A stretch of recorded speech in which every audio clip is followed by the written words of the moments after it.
Hey guys, Wrecked Magazine Weekly. We caught up with Kenneth Mullen. We also have special guest, one of our writers, Jacob Leveton, this week. Super Drift is actually about to get underway, but why we grabbed Kenneth was to actually chat about Formula Drift Round 1, Long Beach. He actually finished in second.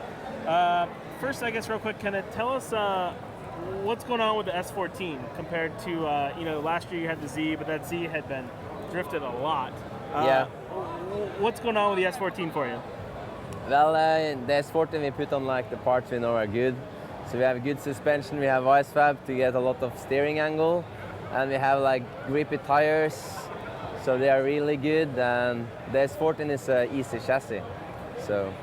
And what motor are you running in the 240? We have a Toyota Supra engine, 2JC, 700 wheel horsepower. 700 wheel horsepower? Yeah. And you wound up, how was drifting against Chris Forsberg in the final?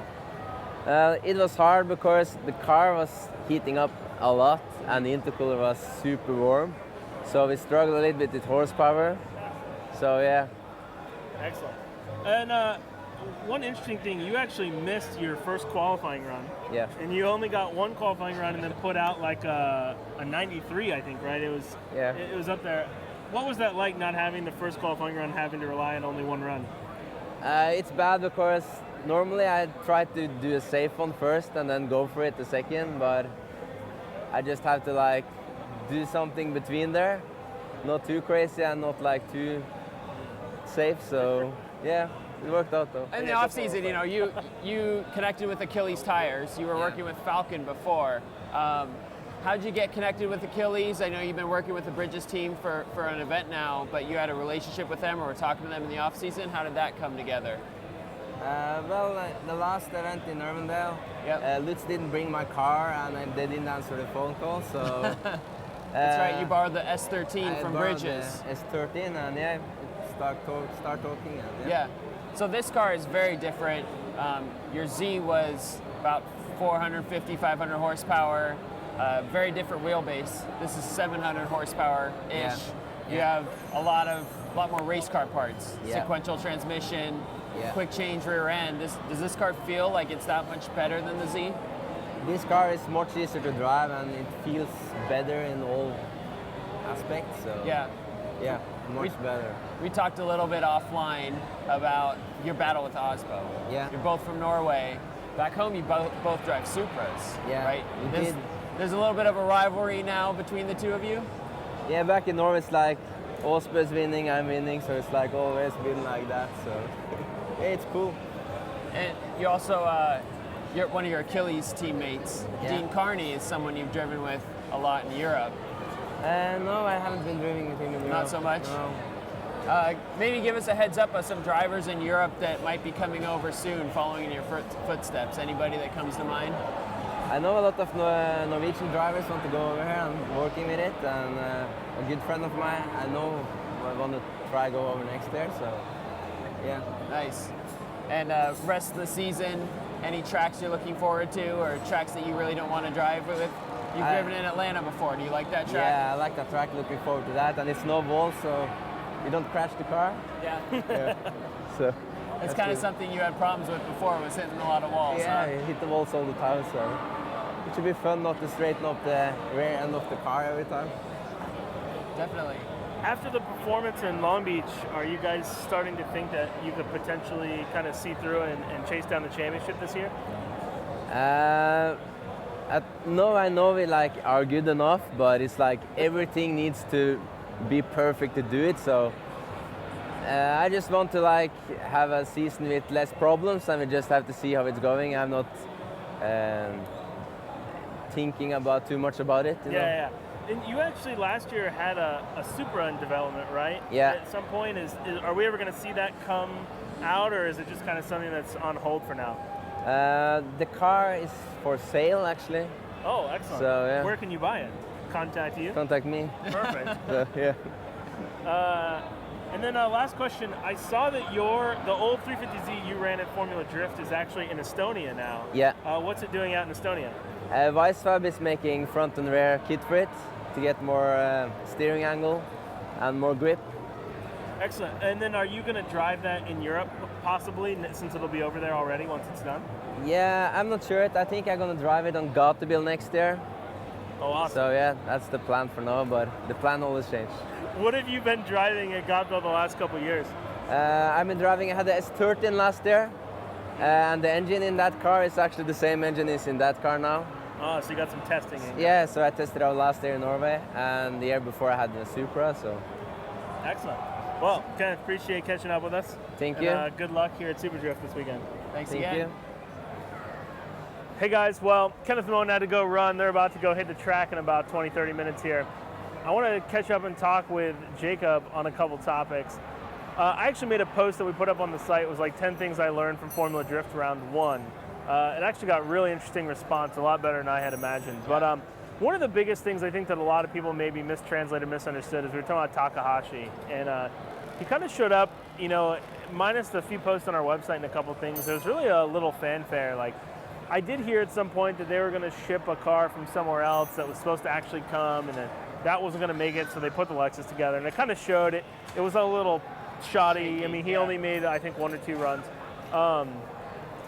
But I think the big lesson was that, you know, there were a lot of people that were just like, okay, cool, it's another D1 driver. You know, when Miki came, and even though Miki's car at first was a little shaky, like, people were going bananas. And Takahashi doesn't necessarily carry, I guess, a lot of people have told me, as much clout over there in Japan and things, but it definitely still seems like a change, you know, from years past, and like how people are handling that. What's your take? Yeah, I know we talked a little bit offline too, but I think Takatori is another example of a guy that didn't have a lot of fanfare here until he got a podium in Atlanta. So I think if he gets results, there will be a lot more hype, and people will say they've been fans of him for a long time. But because it was kind of last minute, the car was changed over to right-hand drive just days before the event. He didn't get much practice time, but it'll be interesting to see how well he adapts and if he's able to make things come together in Atlanta or possibly future rounds of Formula Drift. Absolutely. Let's actually shift over World Championship. I don't know if you got prepped on all the press releases, read everything. There's a $100,000 Triple Crown. Yeah. I'm really curious to know where that money's going to come from. But Definitely. It seems like Formula D's got to figure it out. So the World Championship is going to be 7 rounds of Formula Drift plus 2 or 3 international rounds, and they dropped a pretty big hint in saying that they were only going to use venues and places that they already have kind of like vetted or like attended. Yeah. So, A, what do you think? Is the $100,000 prize pool worth traveling across the world 2 or 3 times in a year? Yeah, I mean, I think what you're going to see is what's already started to happen, where drivers will have an Asia car and use that same car in Australia, and then they'll have an American car. So that kind of restricts the number of drivers who can actually compete for that Triple Crown. Of course, the Achilles team has a very strong setup. You also have guys like Bongin Jr. who has multiple cars, so Osbo as well. He's got cars in different places, it seems like, every region. So there's only going to be a couple of people who will be able to compete for that championship, but I think this will motivate those who are on the fence. Yeah, one of the interesting things that no one's really addressed that I actually thought of the other day, there's a lot of these smaller funded teams throughout Australia, throughout Asia. You know, it could be something where we're going to see a large degradation of drivers from actual local areas. Like, my thing is, if you're a struggling team owner in Thailand, you know, you could probably now convince a Chris Forsberg or a Ryan Turek to come over much cheaper to compete for this World Championship. And then maybe you can attract bigger name sponsors with your big name driver, since A, you're going for $100,000, and B, what's the cost of a few extra flights to actually go out and make it happen? And actually a hint that Ryan Sage put in the comments on Rec Magazine is that he's heard a lot of the guys from Australia and Southeast Asia are going to look into coming over to a couple of the events. So this Triple Crown, it's probably going to be 1 event in Asia and maybe 1 or 2 events in the US. So I think you'll start to see some of those international drivers coming to the US market and renting cars for 1 or 2 events, more so than you'll see the American drivers going over to Asia. Yeah, I'm really upset my S13 got crashed up in a heap right now. But you got the FDRX7 though, you can put that one together. Yeah, I don't know how many people want to rent that thing. Well, we can try, we can try.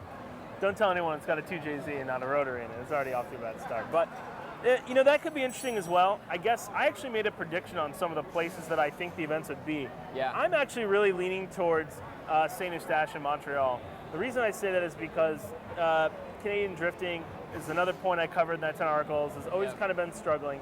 It has been doing well this year, Formula Drift is doing a demo with them this year, which I think will help things, but DMCC is now shrunk to like Quebec only. It's gone through like 9 ownership changes, I think, in like 5 years. Nothing good's happening over there. So the demo to me is really a curious way to maybe test that Canadian market. Some of the other places, I think Kuala Lumpur always seems to be really strong. They're on the Formula One track, a lot of cool stuff going on there. I really think Australia is going to be another market. And I think the biggest one, though, is I think this Fuji Speedway thing, how they kind of made Japan part of Formula Drift Asia this year. I really think they want to go and make a really big presence in the Japanese market in D1's backyard, I think politically, and I think from a crowd standpoint, I think the fans will really get behind that when you're bringing everyone from Asia and the U.S. into Japan. It's almost like a reverse D1 versus the world, just in Japan now. Yeah, I mean, you can't talk about drifting without mentioning the roots in Japan. Jim and Ryan, of course, were promoters of D1 Grand Prix ahead of forming the Formula D series. So Japan makes a lot of sense. I think there's definitely enough cars for drivers to borrow if need be. We saw Nobushige Kumakubo walking around in the pits this weekend in Long Beach. So I think he's definitely got enough cars to fund about half of the Formula D roster. So yeah, and there were actually a couple other D1 drivers I actually got introduced to a couple walking around. So there were actually a lot more international people and international drivers at Long Beach than ever before. So someone somewhere is taking the World Championship seriously. Clearly a lot of these guys on Rec Magazine, talking to a lot of the smaller teams, seem really skeptical, but I'm kind of behind the belief that if there's a will, there's a way. There's no rule that you have to compete in the same car. You look at even guys like, walkthrough, great. You look at guys such as like Charles Ning, who actually lives in China. He actually competes in CDC, Chinese Drift Championship. I feel like he can source the car rather easily. You have Yoshioka, who's actually here this weekend in Ryan Turek's old car, and I guess his old car. I think he could easily source some international rides. Daigo and Robbie are already in Japan. And granted, they also have Southeast Asia trips as well. There's just an awful lot of people trying to walk on our way right now, so it's pretty amazing. What's your take, though, on what about those tracks? Do you feel like I left off any venue that could be an obvious other place they could attend? I think Singapore is one that we didn't mention that I think is a good one because they have a pretty strong history there, and it is also the F1 circuit. So Singapore is definitely one. I think you're spot on with Australia. That's a market that they want to have an impact in long term. They've also had they sanctioned Drift Australia back in the day that was kind of aligned with Formula D. They didn't have a very clear-cut definition of that, but I think you're right on. I think something like Irwindale, probably Atlanta because it hits both coasts, and then either, again, Japan, Singapore, Thailand, Australia, I think are the leading candidates for sure. Yeah, what's interesting too is D1NZ actually this year is now a Pro-Am, which I found kind of cool. There might be some hints of something going on there. So, maybe D1 might also give a look. But anyway, Jacob, it looks like Super Drift's about to kick off here. Thanks for catching up, and we'll talk to you next week. Definitely. Appreciate it.